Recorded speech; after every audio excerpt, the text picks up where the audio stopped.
energy poverty is not gender neutral. It actually deepens inequality. We have to start from that.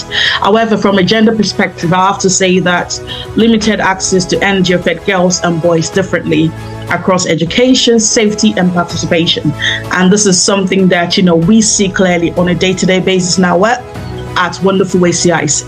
So with what we do, one of our objectives is to support families that are living in deprived communities or vulnerable families. And sometimes we find that families are having to choose between topping up their electricity and buying groceries. And I would explain this in context. So in the United Kingdom, there's so many energy solutions. So the people, they get the energies and they pay on a monthly basis. So you have a direct debit with an energy provider.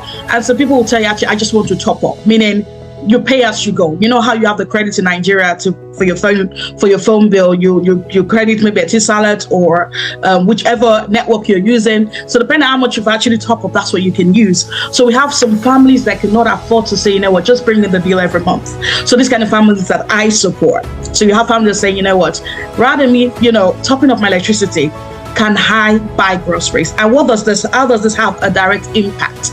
The reality is this actually impacts their children's ability to learn and participate. So what does that mean? It means that a family cannot, top up the electricity to put on their washing machine on or their drying machine on. So think about winter when it's cold, actually cold. And a child is having to think about it. Do I have to go to school with a dirty, smelling uniform because we have to stay in a warm house? Do you understand what I'm trying to say? And we have to top up electricity. Also, I would say that, according to research that we did, we found that the World Bank and the International Energy Agency stated that, around 750 million people globally still lack access to electricity, with many more experiencing unreliable and unaffordable energy.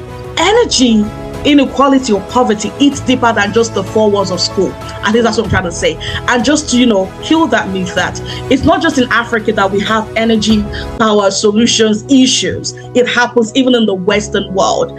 The bottom line is, when it comes to poverty, it hits deeper than what we can see beyond just educational systems. It hits deeper to things like safety, to things like getting involved participation by youth, by the young ones, girls or boys, or even dreaming. So for me, I would say to ensure that energy solutions in education are inclusive and equitable, stakeholders must move beyond one-size-fits-all approaches and design solutions that reflect real lived experiences.